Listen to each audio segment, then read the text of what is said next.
right now, we live in a time period where things are so divisive, obviously, you know what I mean? But we've seen a lot of people come together in this time period and back up and want to learn, you know what I'm saying? And so I really believe that it's about education, you know what I'm saying?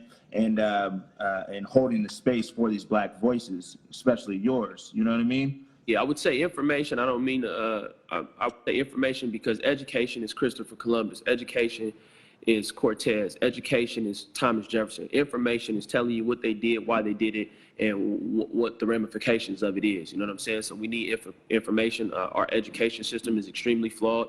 When you go to school, that's the beginning of the dehumanization of non-white people. You feel me? Education with itself. We're going to school where we're minimized to a chapter. I know you remember history class. Only thing they talked about with Black people was the cotton gin. So even education, unfortunately, in the United States of America is extremely infused in racism. So we need more information, accurate information. And if we're going to be in these spaces, just again, respecting each other and valuing each other, man. Don't come around me, man, and start talking about hip hop. Like, that's cool. I fuck with rap, but that's not my entire existence. Don't come around me and talk about your favorite Black movie. Don't do that type of shit, man. You know what I'm saying? That may be an icebreaker or whatever, but let's talk about building. You feel me? Let's be genuine with each other. My white partners, man, they don't act Black, man. They just be themselves, and I mess with them tough. My Asian partners, my Latino partners, I respect their culture and I respect them as people. So be able to interact like that. Totally, absolutely. And I really believe, you know, like you said, it really comes down to humanizing. And you know, with excuse my accent, that's been at the foundation, you know what I'm saying, is understanding that we could all be our unique self, you know what I'm saying, and identify as we are without imposing on anybody else's culture or background, you know what I mean? Just like feel comfortable being you and hold space for other people to be, you know what I'm saying? I mean, I really appreciate what you were saying about the educational system.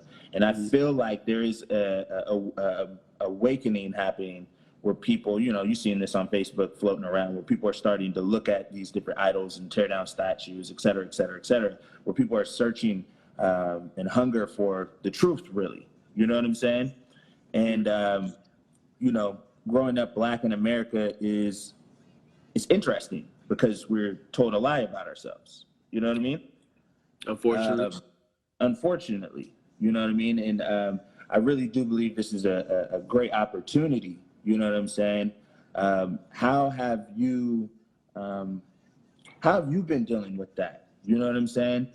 Seeing kind of this turnover and this opportunity to really speak from that place and re-educate people to the reality of, you know, what history is, you know, information, like you said. I feel the statues should be put in museums. That's me personally. Them being defaced and thrown in the ocean doesn't erase their legacy of terrorism.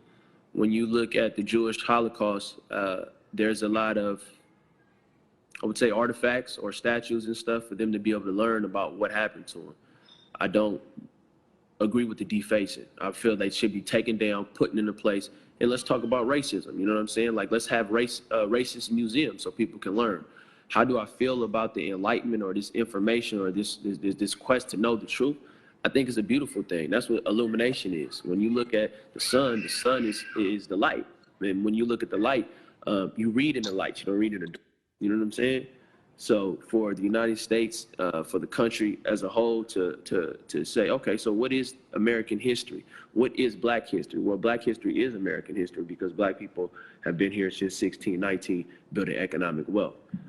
I encourage people to question the status quo. I encourage people to cross-reference information that they've got.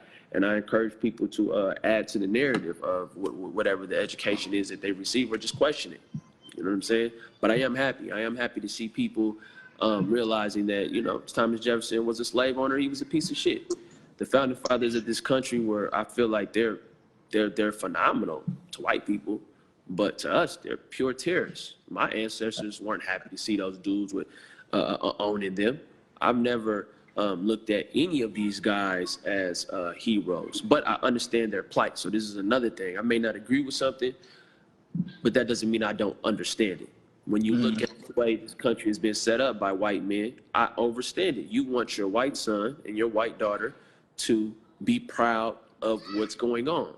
So yeah, you twist it and you tell them the good and you leave out the bad. That's what's happened for 400 years. You know what I'm saying? Right, right. So it's So not something that I don't understand. Like, yeah, you left out the details because it's like when you look at the white when you look at when you look at racism, it's just to deny the existence of other people and the importance of other people and only amplify all that you've done good. So if you've done 99 things wrong and one thing great, you only amplify the one thing that you've done great. That's racism in a nutshell. Yeah, I killed him, but I've been a great police officer, and show a picture of me and my family and me smiling or whatever. Forget about the mistake that I made, that I killed the person. I'm a great guy. That's what racism is. And then you flip it, you can be a phenomenal person in a black skin for 200 years straight. You jaywalk, they're going to show a picture of your mugshot. You know what I'm saying? So right. that's what racism is too, symbolism. Totally, totally. And it's so systematic and deep rooted. You know what I mean?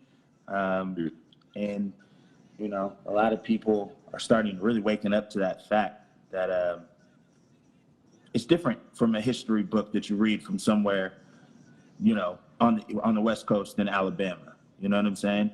And so I really, really do believe that it comes down to a place of education, which is something that's at the foundation of your movement, is teaching information, teaching the truth. One thing that I do want to lean back on from previous is Black people and people of color seeing themselves in those places of tech, or in those places of being a scientist, or in those places of being a mathematist. You know what I'm saying? And I feel like that's really potent, you know what I mean? Because that's not necessarily something that we see ourselves growing up. It wasn't like easily accessible to us. Yeah. One of the things that I want to lean on when you talk about that, and you said it when you were in the interview with the news, is you were basically saying making sure that the educational systems in certain neighborhoods have access to proper utensils, proper iPads, et cetera, et cetera, et cetera, in creating equity and like an even playing field. You know what I'm saying? Yes. I would love for you to expand on that because you said it so beautifully. With the tech companies that we have, when you look at their value and you look at the public schools in the Bay Area, let's just deal specifically on the Bay Area because this is the hotbed, this is ground zero of everything. So when I put emphasis on the Bay, it's because this is the tech capital of the world. In order for it to work in New York, Detroit, or anywhere else, we would have to first hit the San Francisco Bay Area. No school in the Bay Area should be underfunded. When I say underfunded, I mean if they need $10,000 or $100,000, let's just say $100,000, they should be overfunded. Every elementary, every middle school, every high school that is public should either have a nonprofit or have a nonprofit that they can use, just in case these tech companies do say, well, we only want to do it if it's nonprofit. When we go to a Latino community, I want to see Cesar Chavez and I want to see Latino heroes. I want to see reflections of them. If we go to an Asian school, I want to see reflections of them.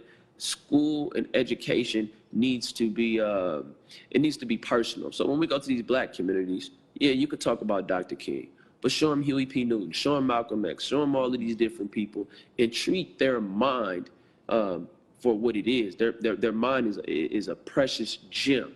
So if you leave a diamond in the dirt, it'll be a diamond in the dirt or a diamond in the rough. Polish their minds. These tech companies have what it takes to make sure that not only are they overfunded, but to have access. The poor, these financially poor children should be able to go and say, I am on Facebook and I went to the Facebook headquarters. It has to be mandatory to go to the headquarters. Mandatory Twitter, mandatory to go to Salesforce. You're volunteering and cleaning up the streets and shit. That's cool, bro. Going to the best schools in the city and saying we're giving back to the children, that's cool, bro. But we're talking about specifically those who have been marginalized the most. So it's tech's responsibility. If tech is the future, it's their responsibility to make sure that the future is properly groomed and properly treated. You know what I'm saying? Not a piece of the future, but all of the future in the Bay Area. And due to the cost of living, we don't have like a high percentage of children in school and shit like that. You know what I mean? We don't have a whole bunch of children. We don't have a bunch of schools. And we also need a smaller student, teacher to student ratio. We need therapists. We need counselors. These are all things that are affordable. And this also creates other sources of revenue. So this helps stimulate the economy. Now the same children that you are investing in are coming up with ideas. And they're talking to their parents. They're getting things that, again, this all stimulates. Health is wealth. So when these children's minds are healthy, it's no limitations to what can happen. When you go to Sweden, people love Sweden. Well, Sweden treat their children like jewels. So you want to be like Sweden, then do like Sweden. And that's what we got to do right here in the Bay Area, starting with the Bayview, Hunters Point, Sunnydale, Visitation Valley, Geneva Towers, and all of that, because you got Black, Black, Samoan, Filipino, Latino, and they're going to schools in shitty conditions. Their free breakfast is shitty. Their lunch is shitty. So how do you expect children to enjoy school that doesn't look like them, eating things that aren't nutritional for them, and then say, but we're for the future and Black Lives Matter? If Black Lives Matter, then you know what I'm saying? There's going to have to be results that we can feel in real time. That's what I'm at. Woo. Hey, who's ever on this call, he's giving that business right now. Absolutely. My mind way back when, but we on now, and I ain't look back since. Let's get my